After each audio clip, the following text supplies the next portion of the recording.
Hi, everybody. Welcome to our second professional panel series. This is our panel on careers in the liberal and fine arts.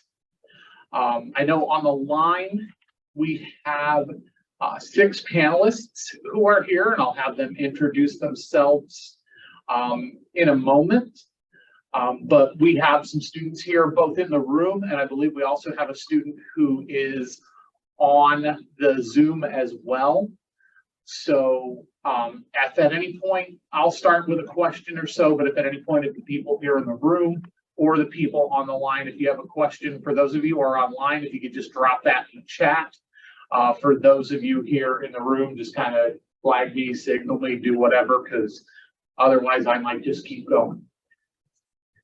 So with that, I'll start, and I'm going to use my screen the way it is. So I'll start up in my upper left here with Keith. If you could just introduce yourself, tell us a little bit about your organization, and also just a little bit about your degree, since this is a liberal and fine arts panel. Sure. So I'm Keith Cookenbrod. I am the Talent Resources Manager for Thomas Automotive. We have 4 locations in 3 different markets, so Johnstown, Bedford, and Cumberland. And a little bit about our organization, so you think of automotive and, most people think of either just selling or servicing vehicles, but there's a lot of different career paths, that are available to you in the automotive sector. And a lot of that has to deal with liberal and fine arts. So a little bit about myself. All of my degrees are from IUP. So I have a bachelor's in music education. I was a music teacher and a principal for a little bit. My master's is in labor relations from IUP. So human resources, contract negotiations, things like that. And my doctorate will hopefully be done in the spring, and that will be in leadership. So I kind of combine all of that in my role at Thomas, doing a little bit of adult learning and development, as well as recruiting and some school partnerships and outreach as well. Thanks, Keith. Appreciate it. I'm going to go now to my upper right, which is Kelly. Hi, everyone. I'm Kelly Custer. I am the Program and Grant Specialist in the Student Services Department at the Capital Area Intermediate Unit. So we are an educational entity that provides services to children ages 3 to 21 in Dauphin, Cumberland, Perry, and Northern York counties. I started as a special education teacher, so my bachelor's is in special education K-12 with a minor in gerontology from Millersville University. I have a master's in applied behavior analysis from Penn State University, and I'm currently working on my PhD in applied behavior analysis with a concentration in organizational behavior management. A little bit about what the IU does, or if you're not familiar with what intermediate units across Pennsylvania do, they provide a variety of training and consultation services to public schools, cyber schools, charter schools, and non-public schools. So in my time here at the IU, I've been an educational consultant where I went out and supported teachers that needed help developing programming. I've done behavior assessments. We do a lot of adult learning, training, and consultation. We also, if you are considering degrees in business, we have a huge business department. We have to have people here to help us keep the lights on and keep all of the money coming in and going out. We also have a very large technology department. Our intermediate unit operates the Capital Area Online Learning Association. So that's basically an entire cyber school where school districts can purchase those classes and have their students enrolled. So we have an entire contingency of our staff that just do online learning and specialize in that. So lots and lots of different career opportunities that you wouldn't necessarily consider being available at an education entity. We're excited to be here today. Thanks for having us. Thank you. I'm going to go down the next row, at least on my left. Bob Cooper. Bob? Oh, Bob, thank you. Yep, got it. Thank you. I'm Bob Cooper. I was a journalism major, a graduate in 1983 from IUP, and that's my only degree. And I've had a long and different kind of background. I did not go into journalism per se, but I went into the marketing track and have been a serial entrepreneur over the years. So I've built my own companies, grown them, sold them, in some cases to public firms. In other cases, I've helped other companies raise money. I've done some turnarounds for troubled businesses. I've also done CEO coaching for owners of professional service firms, mostly ad agencies, software development, et cetera. And currently, I'm spending a couple days a week as a chief innovation officer at a company in Exton, Pennsylvania, about 147-year-old privately held family-owned business called J.W. Pepper. We're the largest retailer of sheet music in the world. So I'm sure some folks online here know of J.W. Pepper. They've been around for a long time and having a lot of fun here, helping them from a business perspective. So that's my background. Thanks, Bob. In the center here, Lisa. Hi, I'm Lisa Snyder I'm actually from Indiana, from the Shalocta area. I went to IUP, graduated in 1989 with a bachelor's and psych and sociology degree. I work for a company called Justice Works Youth Care, and our corporate office is in Allegheny County down in Pittsburgh. We have branches in, I think, 57 of the counties in Pennsylvania. We're also in South Carolina, Maryland, Ohio, Florida, Colorado.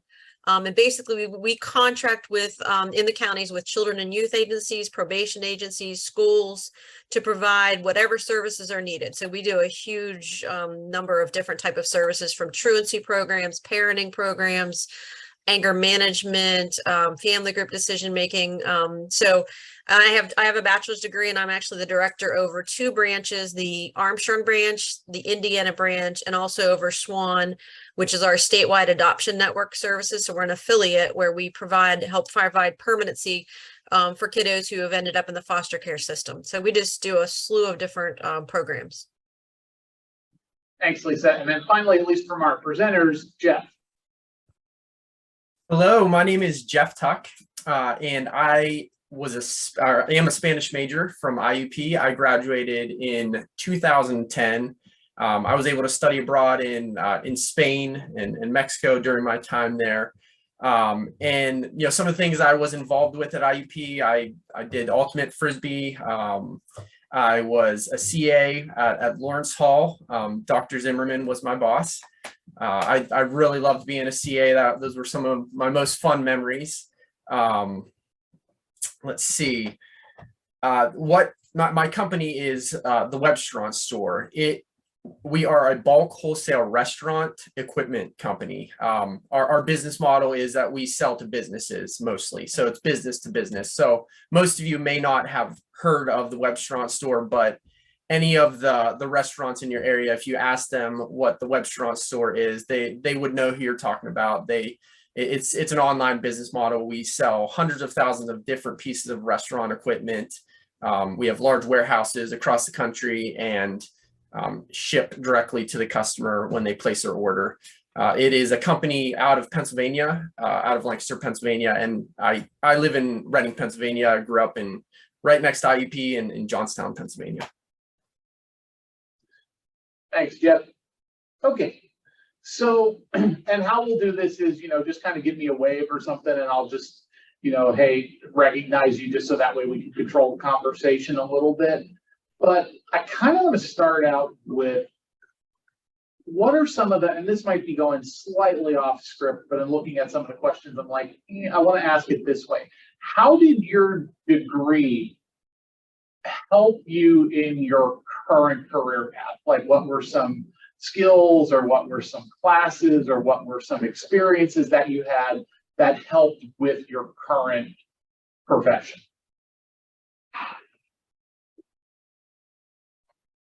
Go ahead, Bob. Oh, Bob, you're on mute. I know, sorry about that. It takes me a second to learn. I would say I was a journalism major, and I've over the past decades, I've told people, and I know they don't currently have a journalism program at IUP, but it was very valuable for me, basically learning how to break down complex topics and organize them, to organize my thoughts to be able to communicate them. So I would say being able to communicate effectively was probably the number one thing that degree taught me. And then secondly, how to find sort of pattern recognition, which has been very, very valuable over the years. So. I'll add on to that a bit. So my special ed degree obviously helped me to be able to work directly with kids, especially students that were struggling with learning. But I didn't really understand how people learned until I received my education in applied behavior analysis. That really has helped me understand not only how I can best support students that I work with, but also how adults function. And when you can understand the function of someone's behavior, you can really like reverse engineer it and figure out how we meet each person that we interact with every day at the level that they're at, and how we can build up to where we need them to be. From my current position, which is program and grant specialist, having an understanding of data analysis is critical to do this job. A lot of grants want to see numbers. The numbers tell the story, and then we just add a little bit of a narrative to kind of push that story along. And so understanding the classroom and being in the classroom for 10 years really helped me be able to write grants now, because I know what it was like when I was in the classroom and I didn't have the materials I need. So I can speak to that when I'm writing grants. But I definitely think that having that idea of understanding like how people function and why they engage in the behavior they do could really help in pretty much any setting that you find yourself in. Others? Keith, So- go ahead. So I was just going to say, obviously my master's has allowed me to work in the field of human resources, but a lot of the skills that I use every day actually came from my undergrad degree in music education and specifically music education, because, I taught music, and a lot of that was obviously teaching, but more of that was, seeing who people were and connecting with them and communicating with them on a very personal level. And a lot of what I do in my job, in recruiting is connecting with people and developing, partnerships with different organizations and things like that. So a lot of those skills I learned in the classroom, and working directly with kids. The second part of my position is doing a lot of leadership development and adult learning. Our industry is constantly changing, like most industries are. So having a training and development and in-house professional development team is really cool to be a part of. So that's kind of how all of that, has kind of, led to where I am right now. Go ahead, Jeff. So I would say two things with the Spanish major. Whenever I put an application into a company, they at least were willing to give me an interview because there was a big need with the different companies that I applied for people who could speak Spanish. But then the second thing is just a general degree from IUP. I would say learning how to critical think and work in the gray was a very big part of my college experience, and also is a very big part of the work that I do. One thing that my company is big on is giving us responsibility to work over certain situations. They don't tell us exactly what to do. They say just try to make a good decision with the situation that you're dealing with, instead of just follow these processes. So they really want us to critical think. Lisa, anything to add? Yes.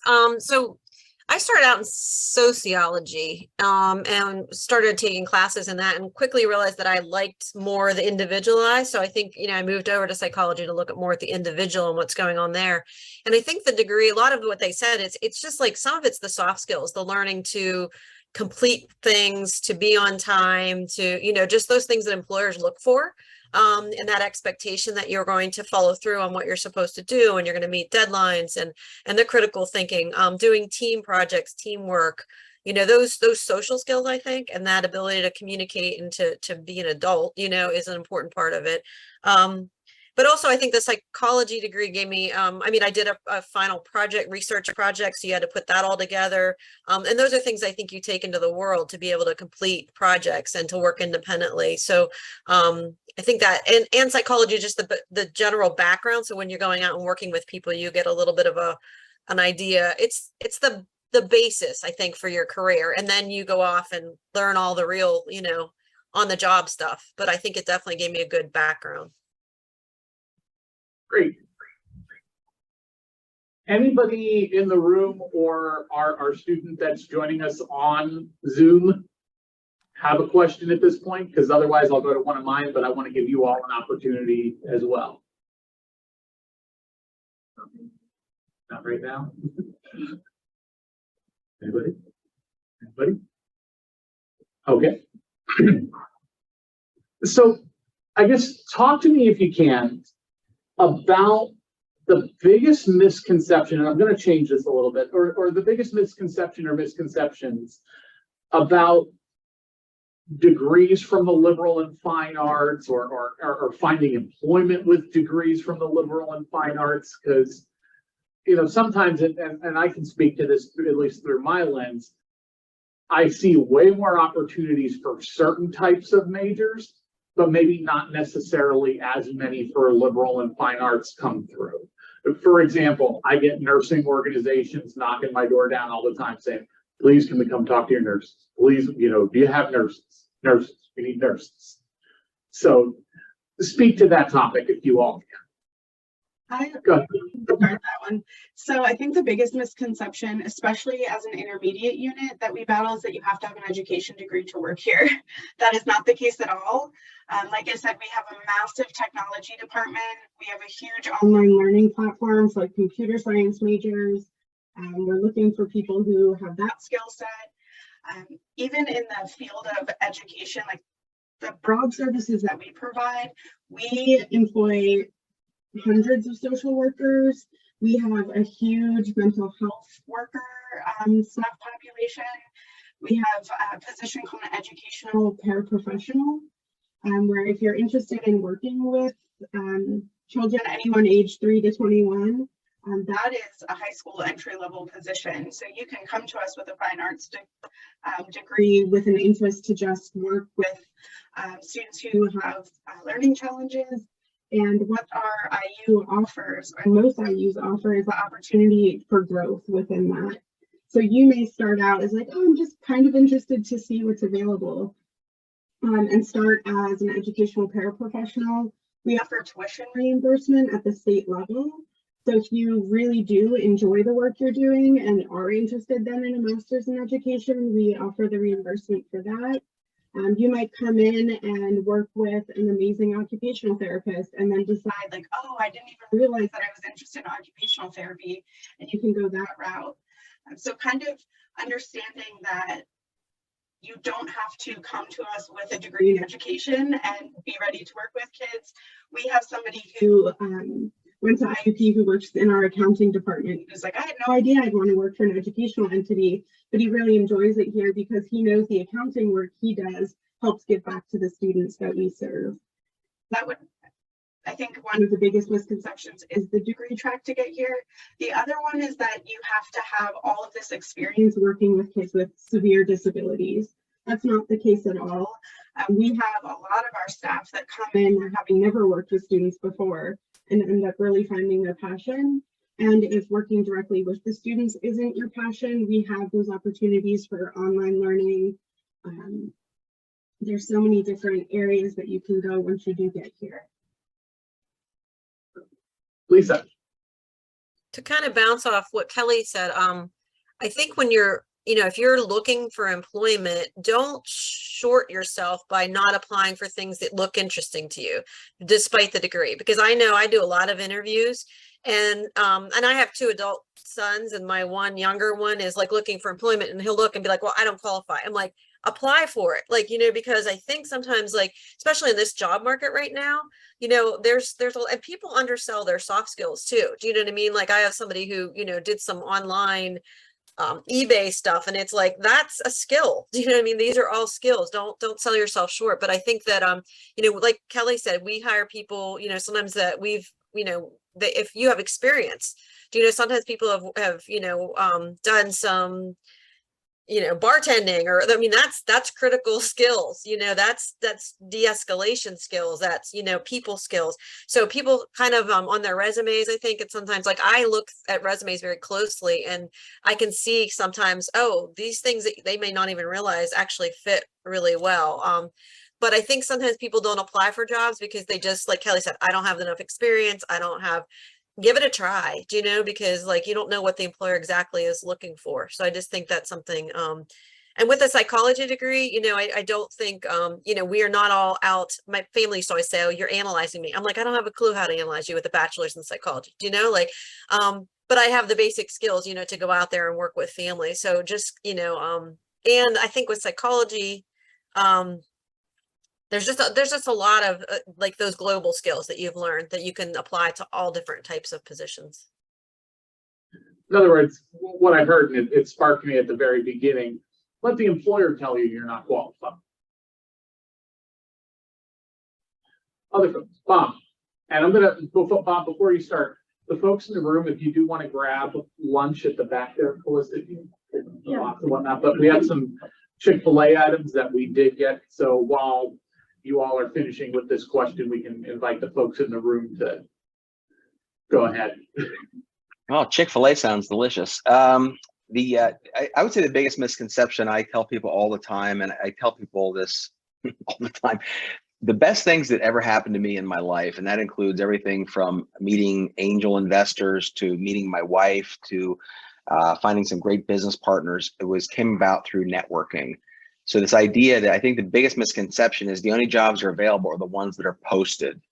If you're applying for jobs online, in my experience, you are one of hundreds of people, you know, trying to break through, as opposed to doing your research, identifying really what you want to do as a career or as a job, identifying the ideal companies for that, finding out people in those companies that work there, and finding if you have connections of people who know them, or reaching out to those individuals and showing your value. To me, that's the biggest issue. Is there's so many jobs out there that aren't posted, that aren't even really well formed yet. But if you get through to the right person who has experienced that pain, the hiring manager, and explain what your unique capabilities are, a lot of times you can just really go to the front of the line. Frankly, I've seen it happen numerous times. It's all Keith first. Sorry, Jeff. Just to kind of add to that, you know, I'm actually a case study of that. You know, my employer actually reached out to me. They saw the skills that I had, and they were creating a new position for their organization, and they kind of pitched me on this position that obviously was not posted. You know, and really tied all of my background. They really put my resume together for me, you know, and kind of created this job and offered me this position based on the different skill sets that I have.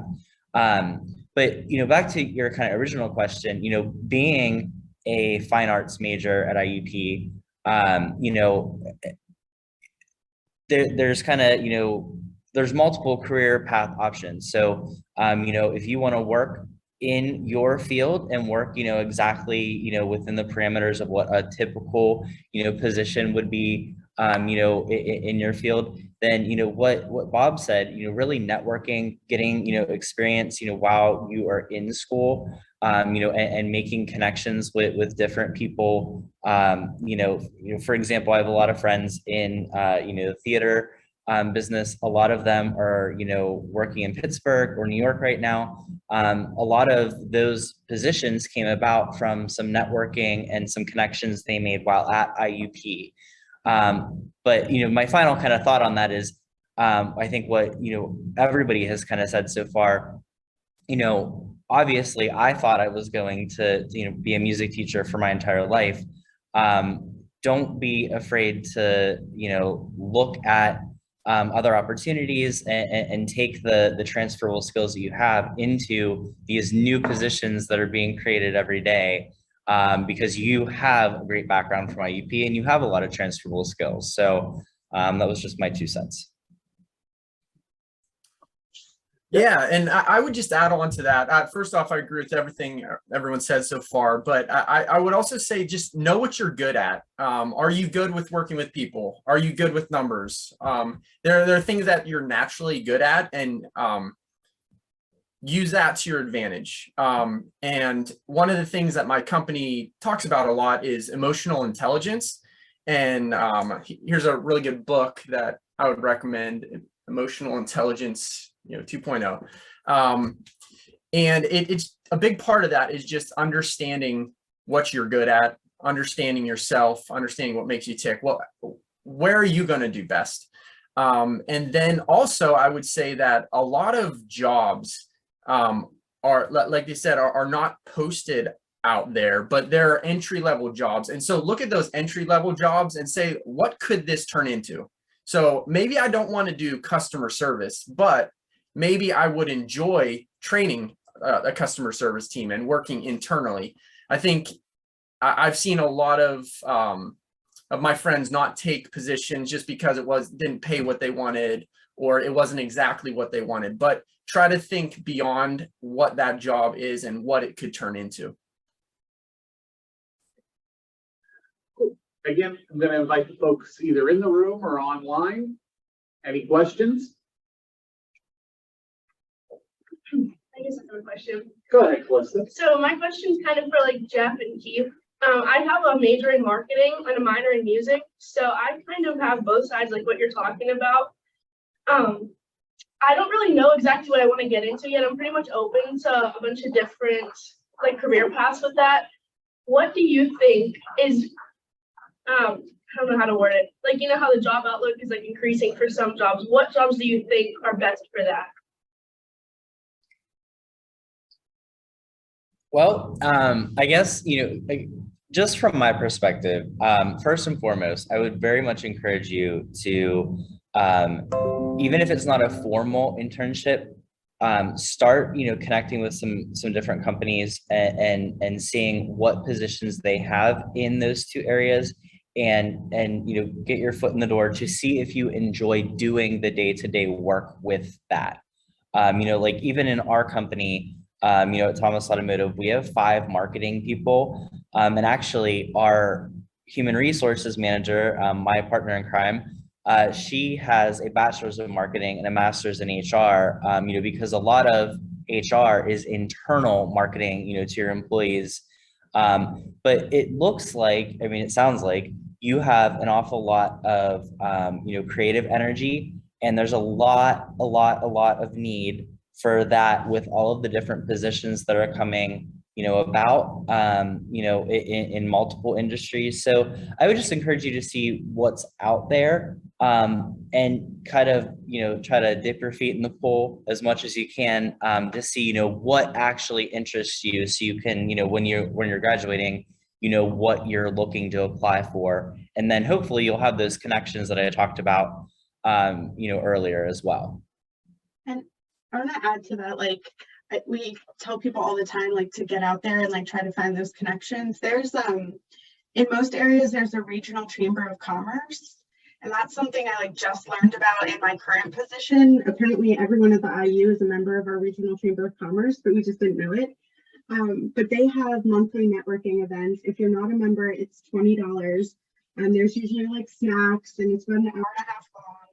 But those are great times just to go and see what organizations or companies are operating in your area. Just at our regional chamber of commerce, we have an open stage theater, which is in Harrisburg. And I had no idea that they offered free theater classes for students. So that would be a great chance to reach out to that person and say, hey, I heard you offer this. Could I do an internship? Could I just come shadow to see? I think what Keith said is so important, is making sure that you actually enjoy the day-to-day part of it. When I got into education, I thought my first teaching job was my dream job, and it's what I was going to do every single day. And I had made it, and I could just put my, application feet up and never have to do that again. But you quickly learn that the day-to-day is not what you're taught about in your degree seeking program. You're taught at the 40,000-foot view of what your job might be like, or the skills you might need. But when you really get into these organizations and see the day-to-day marketing tasks for a nonprofit are going to be very, very different than the day-to-day marketing tasks of a corporate organization versus a school. Schools have marketing people, and our type of marketing is completely different because we do market internally to make sure people enjoy working here and they know about the systems that we have and the services, and we have to market externally. So looking for that chamber of commerce in your area is a great opportunity just to see what organizations are out there that may be of interest to you. Jeff, did you have anything? Because I know the question initially was what you call it to Jeff and Keith, but I was going to give everybody else a chance too. So I want to make sure we get back to Jeff and then Lisa, I'll come to you. Yeah. So I would just encourage you. There have been seasons in my life that I've had, jobs that I really didn't enjoy. It was really hard, but I always just tried to keep a good attitude about it and just keep doing my best at it. And I can tell you, looking back, a couple years, some of those jobs where I've learned so much so many practical things that I can bring to the job that I do today that I enjoy much more.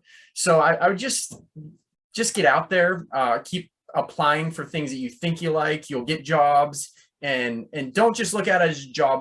Try to look at it as a career. Try to bring value to that company. Try to just do your best. And even if it doesn't end up being your dream job, you're going to learn something from it. So just keep being curious, keep wanting to learn, and you will learn. And eventually you'll get to that place where you find a job where you're like, hey, I really enjoy what I do. Lisa. I think the curse of like liberal arts degrees is you have so many choices. When you go out there, it's not like you went to be a specific thing, but I think exactly what everybody's saying is I highly encourage people to do internships. We allow, which something I don't even know if I realized, but like we allow shadowing. So if someone would call me and say, I'm an IUP student, I'm just figuring out what I want to do, could I shadow a staff for the day? I mean, we sign a little waiver, and then you can go out with our staff for a day, and I think probably a lot of companies, are trying to, look at their future employees, so they would be open to letting you have the opportunity. But I think there's just so many choices that you have to kind of start to iron out, what do I like, what do I not like? And I think the only way to know that is to be out there and see it. Because like these guys said, like you could go into something thinking that's it, but you only know it from a educational perspective. And when you actually do it for day after day, it's like, but I think like that life experience of trying things out is very important. Yeah, I definitely agree with that. And even just kind of speaking from experience myself, the career I ended up in was not one of those things like no one comes to a career day at a high school and says, hey, I'm the assistant director for employer engagement at the local university, or I'm the resident director of a hall on a campus, or I'm the assistant director or associate director in housing or financial aid or X, Y, and Z. If you do, again, you go to a very lucky school because, it was one of those things like the person who kind of helped me get into student affairs basically was like, I'm not a volunteer. I do get paid for this. This is something you can do for a living. So, I think that's something to consider is think about those things that it's like, wait, there's, as many of you pointed out, there are other things that go on in the background that make this organization run. And there's sometimes it's a small group of dedicated people doing those kind of things. Thank you. Other questions from the room?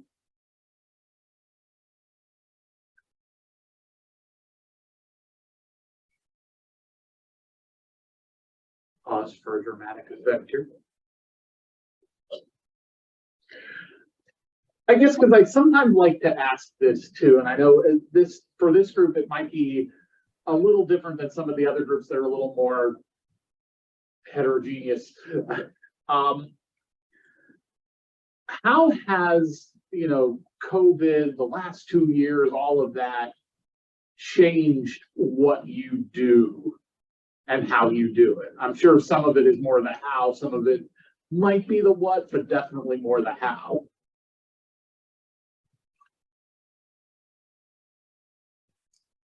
We'll go Lisa and then up to Keith.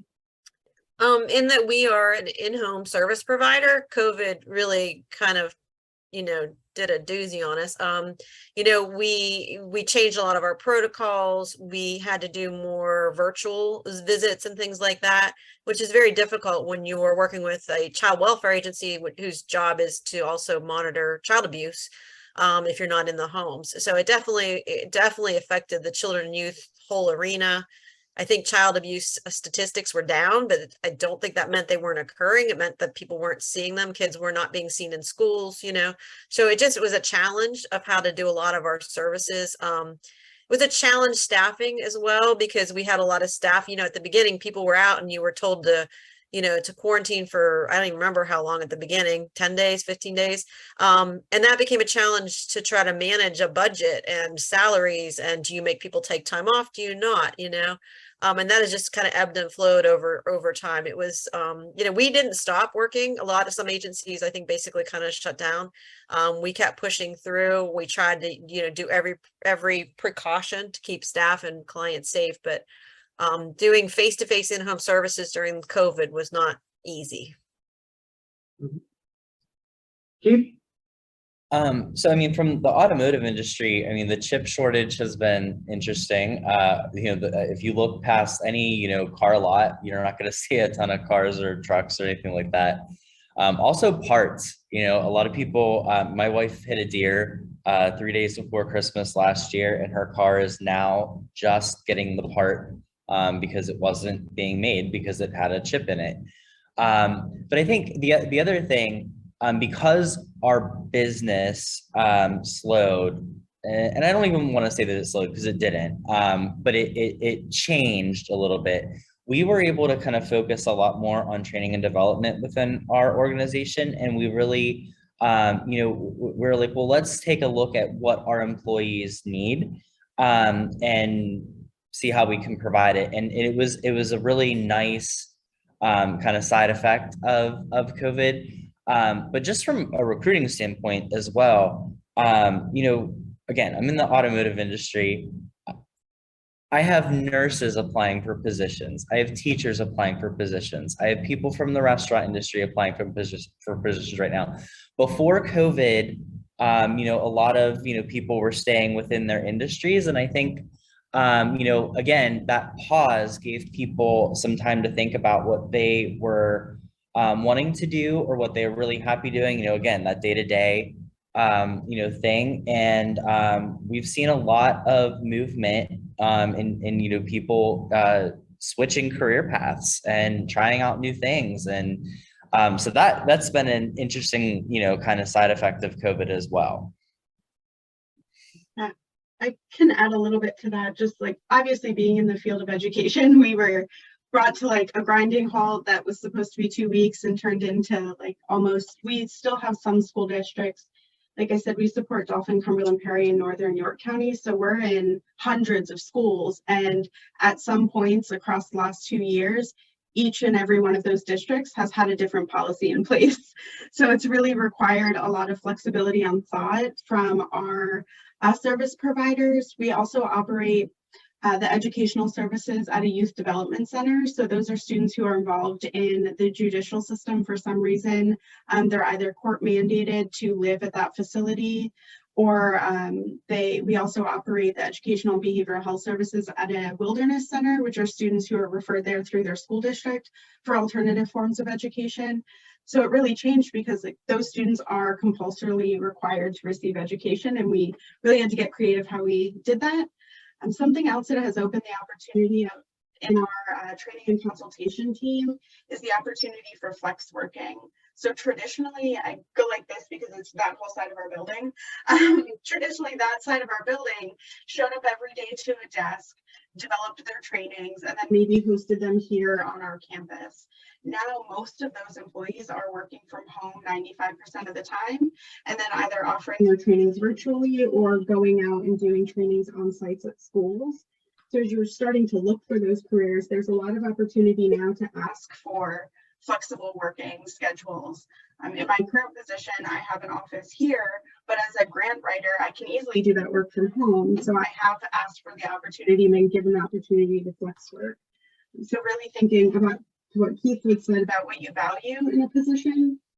It's not necessarily just about monetary return now or getting like being in the career field you selected. There's a lot of hidden benefits in some of the positions we have and the flexibility to do that. Other folks, Jeff? One big thing is most of our customer service team and our logistic team, now we all work from home. So before we worked in a big building, actually, this is a picture of the Webster store behind me. But I actually am at home, and that's been a real benefit, but it's something that we've also had to really figure out. So there is a short list of states that you wouldn't be able to live in because of tax reasons. But other than that, you could live in Indiana and work for the Webster store. You could live in many different states and work for the Webster store. And it has been, like I said, a process to figure out how to create a team environment and how to socialize with your team and create that team environment. And we have, I feel like we've figured it out. We're still figuring it out. We have chats that we interact with our team all day long, and we have a daily stand up where we'll have a video call like this and relationally connect. But those are different things that we've had to figure out. Bob, anything from your perspectives? I think the much more used to a lot of calls like this, doing business on Zoom calls for sure. I call me old school, but I really come from decades of collaboration around marketing and creativity, and I just don't see that same level of connectedness happening. And I'm really mostly concerned with new graduates coming out of school who learn through observation of what are the dynamics of a meeting. How do you respond to somebody who's being a real jerk in this meeting, and how do you just learn through observation? Really, it's a tribal kind of thing. It's the basics of society. So I'm in the office every day. I really like getting my routine out of home and sort of separating work from home personally. But it did, I think, open a lot of people's eyes too, that you could be very productive. Certain positions can be very productive. And I think those are positions, in my opinion, are much more singularly focused, computer programmer, a graphic designer, et cetera, somebody who's doing their own thing, quote unquote, as opposed to collaborating, in a room, bouncing ideas off, brainstorming, et cetera. I just find it much more difficult to do it in an environment like this. Yeah, totally can hear that. I know even the way I had worked previously and the way I'm working currently, although the two positions were inherently different, it was a challenge. And for those of you who have ever worked in residence life, which I know at least Jeff has, trying to do training was interesting. Trying to meet students' needs, especially when you're partially open, but not really. And yeah, it got difficult. So definitely here, it definitely was a challenge, and definitely tapped into some of the things that many of you said, whether it was virtual, whether it was, trying to figure out a different way to provide a similar service, etc. Realizing what time it is, and I want to start heading us toward a closing here. And I know Jeff shared a resource with us previously, but if you all could either share maybe a piece of advice, or if there is a best resource, if somebody would want to dive deeper either into your specific area or just generally resources for folks who are in the liberal or fine arts, and we can kind of go just around, whoever wants to go first as far as piece of advice and maybe a resource if you have one. Go ahead, Lisa. I'll start with Lisa and then I'll jump back up to Keith. I think the piece of advice, and I think it's for any of these fields, is your people skills. Do you know that I think people really, really, really need to work on their people skills? And I think the whole phone and social media and, like I did a job fair at IUP just recently and watched students walk by, and I thought, how are they going to do? Like out in the world, like you have to practice that. You have to, and I think internships and shadowing and just get out there and communicate, because I know in our field, when I'm doing an interview, like the biggest thing that I'm looking for is someone who is interacting, is communicating, because I'm going to send them out with families who potentially might not want the services or might be a little guarded. So if you can't have a comfortable conversation and open people up and, you know, be dynamic in some way, you know, it's not something I can train really well. That's a personality kind of trait sometimes. As far as looking for careers, I mean, I find Glassdoor is an awesome place to look because you can really, they rate, you know, Indeed's great. You can look at Indeed, but Glassdoor does a lot of rating of companies and you get a lot of what's the CEO like, what's the work-life balance like, you know? So I know, like I said, I help my son sometimes looking for stuff, and I think Glassdoor is an awesome place to get a feel for companies. Keith? And then we'll go Bob. What I'm gonna say might be controversial to some people in the room, but from a resume perspective, you know, especially if you're, you know, coming out of, you know, a university program and you don't have an awful lot of experience, I would focus more on putting your skills and what, you know, the highlight your skills and your activities that you have done in college, rather than putting on a list of, I mowed the lawn and create a list of duties for that. And I was, you know, part-time, you know, this, that, and the other thing. Those are important and we want to see those. But I would, you know, instead of trying to come up with bullet points, you know, to make your resume look longer, I would put those experiences on because they are important, but I would focus more on what activities you are involved in, because that tells us, you know, that you can be part of a team, that you were a leader, that you were, you know, involved, you know, in the overall activity, you know, of, you know, being in college, you know, any volunteering activities that you have, really showcase your skills. So have a skills section, and have an activities section, you know, coming directly out of college. I mean, once you know, are in the workforce for a while, those are going to go away.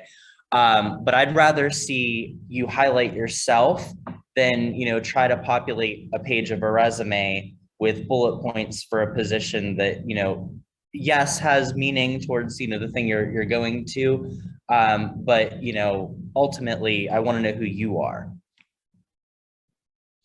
Cool. Bob? Yeah, I would just say, and as much as it sometimes frustrates me, I still have to come back to LinkedIn really as the #1 tool for, I think, for people looking for a job, a career change, pivot, whatever. I use it on a daily basis. And you know, you have to, and it's just not using LinkedIn, it's understanding how to use LinkedIn. So I'd urge people on here to go to YouTube. There's tons of great training videos on how to most effectively use YouTube. And it's also, you know, I was saying that, you know, offer value and money will follow. And so the question is, how can I add value to somebody? A lot of people, they're looking for a job. It's all about them. It's networking. How can you help me? It's really flip that idea around. How can I help you? What are you looking for, Mr. Employer? What kind of people are you looking for? Are you looking for a new place to go on vacation? Are you looking for a new car? Whatever it is that you might be able to triangulate other contacts you've got to help them get what they want. And so this idea of, you know, helping a lot of people get what they want is going to help you get what you want, basically. So that is really the essence of networking. And that would be my biggest takeaway advice. Is understanding that concept of networking. It's not about getting what you want, it's about adding value for other people. So thank you, Bob. Kelly? I'm going to go a little bit off of that as well. And in any of the positions I've held, I've also had like really random part-time jobs. I worked customer service at an amusement park near where I live. And in pretty much any position, the majority of what you do, or what I feel like I've done, is adult emotional support. So a lot of times, as many of the panelists have said, it is about your ability to be around people who you don't necessarily agree with, or maybe don't see eye to eye on the same project, but being able to work through that. And I think what Keith said is so important, and listing some of those skills that you may have developed through interactions with different groups, even if it seems like it's completely unapplicable to the job you're applying for. Like, I go to a knitting group every Wednesday, and it's a bunch of like 60-year-old women and myself, but that shows an employer that, you know, I can engage socially with people who probably have nothing in common with me, aside from the fact that we engage in the same craft. And also in the job search, realm of things, looking at the job description and requesting some of those, we are horrible in the field of education at labeling our job titles. So we have these awesome jobs that just have terrible names, so people don't click on them or apply to them because it's like, oh, I don't want to be a consumer data analyst. But what you find out is that's somebody who is looking at student data and figuring out if we have the programs that meet the needs they have, and maybe you're really good at something like that, but you'd never apply for that job because it's got a bad title. So actually clicking through, like I know on our website, marketing individuals are listed under administrative staff. So you may not even think to look, oh, I don't want to be an administrator, so I'm not going to click there, and you miss all of our marketing jobs just because they're posted in a weird place. So it does take some time to navigate each different organization's career website. We list our job descriptions on this tiny little link underneath the full job. But once you open it there, it's a list of all the duties, and you could find out like, oh, this is actually something I am interested in, even though it's called something that I would have never been interested in before. So simplifying that, don't judge the job by its title. Absolutely not, because I definitely would have never applied for program and grant specialist. But once I was able to hear about, oh, it's about, getting money for programs that our students need and we just don't have, it's something that I really enjoy doing, but my background doesn't match the job description and my interests weren't necessarily in the job title, but here I am. Jeff, any final thoughts? Yeah, I would say sometimes the jobs that are posted on all of the job websites may not be what you're looking for. So try to think, what do I want to do, and then just start finding companies that have that, and look on their website, look on their careers page. I know our company, the Webstront store, we have a link at the bottom of the page that says careers, and it has all these job descriptions. And definitely, I would just say be aggressive in that, and don't just think that it's going to fall on your lap. Know that you're just going to have to dig and find something that you want to do. Another resource I wanted to point out is Strength Finders. So I know with the liberal arts degrees, sometimes you're just going to say, I don't really know what I want. I'm just a curious person. I really like to learn, and just understanding what you're good at is very important. Don't think you have to be the same person as the person next to you. Work with your strengths that you have, and it's going to take you a lot farther. All right. Well, we're a little bit early than 12:30, but I know some of our students had to leave. They have class, and classes start up again. They started a common hour here from 11:30 to 12:30. So some folks have that open time, but they still have to get where they need to go. So again, Keith, Bob, Jeff, Kelly, Lisa, thank you all very much for joining us today. We appreciate it.